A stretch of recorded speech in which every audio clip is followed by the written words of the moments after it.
Hello everyone, जैसे कि आप लोगों को पता है कि यूपी स्कॉलरशिप में 31 मार्च के बाद भी पैसा आ रहा है। बिल्कुल सही सुन रहे हो आप लोग, 31 मार्च के बाद भी पैसा इसमें भेजा जा रहा है। इसी को लेकर के आज खबर है, किन किन कैटेगरी का पैसा आ रहा है, किन कैटेगरी का बजट खत्म हो गया है, जो सुनने में आ रहा है। और दूसरी जो इंपॉर्टेंट खबर जो कल हमने आपको दी थी कि पोर्टल फिर से ओपन होने वाला है, तो किन किन लोगों को, कौन कौन से लोग जो है ये फॉर्म डाल पाएंगे, वो सभी चीजें इस वीडियो में बात करेंगे। सो फ्रेंड्स, चैनल पर पहली बार विजिट करें तो चैनल को सब्सक्राइब कर लेना, बेल आइकन को हिट कर देना। यहां पर आपको यूपी स्कॉलरशिप से रिलेटेड हर इंफॉर्मेशन दी जाती है। कल के डेट में भरमार पैसा आया है, भरमार। मैंने आपको बोला कि 10 अप्रैल तक तो एकदम जम के पैसा आएगा, लेकिन इंफॉर्मेशन बार बार ये आ रही है कि आप लोगों का जो है 31 मार्च के बाद भी जिन जिन का पैसा नहीं आया उनको टेंशन लेने की जरूरत नहीं है। 30 मार्च तक पैसा आने वाला, सॉरी 30 अप्रैल तक पैसा आने वाला है। 30 अप्रैल तक जो है पैसा दिया जाएगा, ये क्लियर बताएगा। जैसे एक ये स्टूडेंट का आप लोग देख लो, ये कल के डेट का ही है, आप लोग देख सकते हैं, और ये 3-4 का है। और टाइमिंग भी आप लोग देख लो। ऐसे तो कल 4 बजे का क्लास में ले रही थी तो बहुत सारे स्टूडेंट मैसेज किए कि मैम मेरा आ गया। कुछ बच्चे का बहुत कम आया है, जहां पे उनको 60-70 हजार आना चाहिए, वहां पे उनको 10,000 आया, 8,000 आया है। तो उस पर भी आप लोग क्वेश्चन कर रहे हो। तो मैं आपको बता दूं, SC/ST कैटेगरी का इंस्टॉलमेंट में आता है, 2 इंस्टॉलमेंट में भेजा जाता है। ये जो रूल है, सेंट्रल की तरफ से उनको 60% और स्टेट की तरफ से 40% उनके स्कॉलरशिप का दिया जाता है। ठीक है। इसके अलावा इस बार कुछ अलग ये दिखा रहा है कि माइनॉरिटी एंड ओबीसी कैटेगरी के भी कुछ बच्चों को इंस्टॉलमेंट में भेजा जा रहा है। नॉट ऑल, सभी बच्चों को नहीं भाई, कुछ बच्चों का इंस्टॉलमेंट में पैसा आ रहा है। पता नहीं क्यों, कुछ गलती उनसे हो गई हो, कम पैसा भेज दिया हो, फिर आपने कंप्लेन किया हो तो उनको रियलाइज हुआ हो कि हाँ पैसा रह गया है तो फिर भेज दे, जो भी रीजन हो। लेकिन हाँ, कुछ बच्चों का इंस्टॉलमेंट में आया है। तो अगर आपके साथ भी ऐसा हुआ है और आप माइनॉरिटी कैटेगरी, माइनॉरिटी के तो 4 से 5 बच्चों ने मुझे मैसेज किया कि मैम मेरा 2 इंस्टॉलमेंट में पैसा आया हुआ है, तो उसका तो प्रूफ हमारे पास है। ओबीसी कैटेगरी के बच्चे ने बोला तो है कि मैम मेरा भी 2 इंस्टॉलमेंट में आया, लेकिन इसने स्क्रीनशॉट शेयर नहीं किया मेरे साथ, तो इस पर तो मैं सही से नहीं बता पाऊंगी आपको। लेकिन माइनॉरिटी का डेफिनेटली, मतलब कम से कम जो है इस बार जो बताया जा रहा है, जैसे 4 बजे क्लास में बच्चों ने बताया कि मैम मेरा भी 2 इंस्टॉलमेंट में आया, लेकिन जो मेरे पास प्रूफ आया है 2 से 4 बच्चों का आया है, जिसमें उन्होंने अपना प्रूफ भेजा है। एक आया है 27 के डेट में, मैंने आपको अपने एक वीडियो में दिखाया भी है, वो प्रूफ आपने देखा होगा। एक 27 के डेट में आया, एक 29 के डेट में आया, तो 2 दिन के गैप में उनका दोनों इंस्टॉलमेंट जो है आ गया है। एक बच्चे का जो है 25 को आया था और एक का जो है 30 को आया है। तो ऐसे 2-4 दिन, 5 दिन का गैप जो है करके माइनॉरिटी वाले बच्चों को दिया जा रहा है। और यहाँ पर ओबीसी कैटेगरी का भी किसी किसी का इंस्टॉलमेंट में है। तो अगर कम आया है तो वेट करो, लेकिन वेट ऐसे ही मत करो। वेट करने से पहले 1076 पे कंप्लेन जरूर डालो। मैं तो ये मानती हूं कि भाई कंप्लेन डालते हो तभी आपकी बातों को सुना जाता है, आपका जो है पॉइंट लिया जाता है कि हाँ इस बच्चे का, ये माइनॉरिटी का, इसका तो इतना जाना चाहिए, इतना कम कैसे गया। ये कंप्लेन पर भी ही होता है। कंप्लेन इस बार गया है तभी फिर से पोर्टल ओपन करने की बात हुई, अदरवाइज ये उतना बड़ा मुद्दा नहीं था और इस बार नहीं देते ये लोग, ये भी याद रख लो। पिछली बार की तरह ही नेक्स्ट वाले सेशन में बोलते हैं कि हाँ भाई आप लोग भी भर लो, वैसा टाइप का जो खाना पूर्ति जिसको बोलते हैं, फॉर्मेलिटी टाइप का, वैसा कर देते।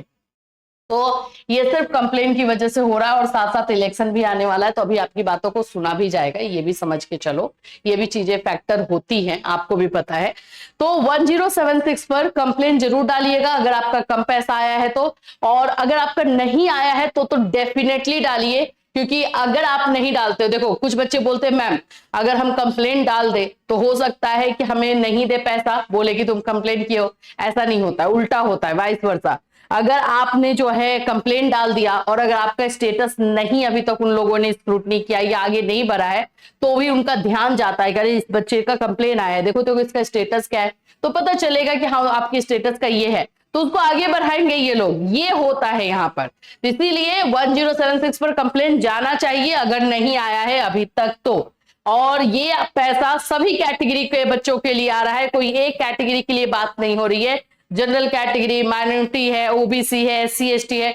SC/ST वाले बच्चों को टेंशन नहीं लेना है। SC/ST कैटेगरी के मैं बच्चों को बता दूं, आपको जून तक पैसा मिलता है, तो नो टेंशन, विदाउट वरी आप लोग जो है कंप्लेंट डालो और पता करते रहो बस, लेकिन आपको टेंशन नहीं लेना है। बाकी माइनॉरिटी एंड जनरल का अगर बजट खत्म हो जाएगा तो भाई 30 अप्रैल तक पैसा आने के लिए लोग बोल रहे हैं, यानी कि बजट है। बजट किसी भी कैटेगरी का अभी तक खत्म नहीं हुआ। एक अफवाह फैलाई गई थी जिसको मैंने ही बताया था अभी आपको कि यह अफवाह फैलाई जा रही है कि जनरल का पैसा खत्म हो गया, जिसपे मुझे बिल्कुल यकीन भी नहीं था, क्योंकि जनरल के बच्चों का इस बार 31 मार्च से पहले बहुत कम पैसा आया था, तो बजट खत्म होने का सवाल ही नहीं उठता था। और माइनॉरिटी का भी बोला गया था, लेकिन ऐसा कुछ नहीं हुआ है। अगर ऐसा हुआ रहता तो ये लोग फिर से पोर्टल ओपन करने की बात नहीं करते, ये भी याद रख लो। तो भी बजट है, आप लोगों को पैसा मिलेगा, बस चेक करते रहिए कि आपका स्टेटस क्या है, स्टेटस में कोई प्रॉब्लम तो नहीं हुई है। चलिए अब बात करते हैं जिन बच्चों का स्टेटस वो लोग मैसेज कर रहे हैं उनका रिजेक्ट हो गया है। मुझे 3 से 4 मैसेजेस मिले, मैंने वो प्रूफ लगाया नहीं है, लेकिन मेरे पास आप लोगों ने भेजा है। जिन्होंने भेजा है वो तो जानते ही है कि हाँ मैंने तो मैम को भेजा है। तो आपका रिजेक्ट हो गया है, वहां से बताया जा रहा है कि आपका रिजेक्ट हो गया है। तब आप क्या करें, 2 कंडीशन है, 2 आप चीजें जो है, 2 सिचुएशन में 2 चीजें कर सकते हो। पहला तो है, अगर रिजेक्ट हो गया है तो आप अपने समाज कल्याण विभाग में जाके पता कीजिए कि क्या ये पॉसिबल है अभी इसको सही करना। तो मेरे ख्याल से मैं बताऊं तो चांस नहीं है कि समाज कल्याण विभाग से ये सही हो सकता है, लेकिन फिर भी जाके पता तो कर लो एक बार, है ना। दूसरा जो रास्ता है आप लोगों का कि आप जो है जो फिर से पोर्टल ओपन हो रहा है उसमें फिर से फॉर्म भर सकते हो। पोर्टल ओपन होने वाला है, उसमें आप फॉर्म फिल कर सकते हैं, फिर से फॉर्म डाल सकते हैं। अगर आपका उस समय रिजेक्ट हुआ था, जिस कारण से रिजेक्ट हुआ था वो फिर से रिपीट मत करना। अगर फॉरवर्ड नहीं हुआ था, कॉलेज का मिस्टेक था, तो कॉलेज वाले को बोलना कि भाई मेरा सही कर दो।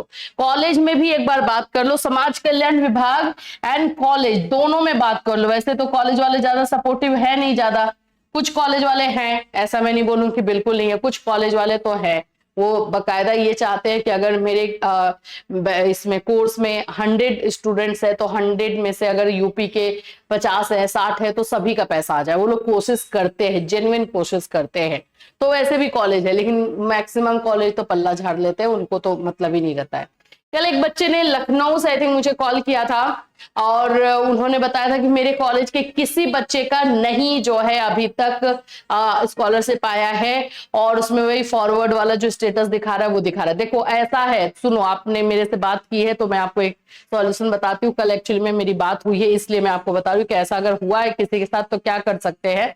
तो आप लोग ना एक लेटर लिखो, एप्लीकेशन लिखो, वो एप्लीकेशन ले जाके अपने कॉलेज में दो, सभी बच्चों का नाम लिखो और सभी का साइन लो कि मेरे साथ ऐसा हुआ है, क्या करें। और दूसरा है कि आप डीएम को ले जाके दो, डिस्ट्रिक्ट मजिस्ट्रेट को।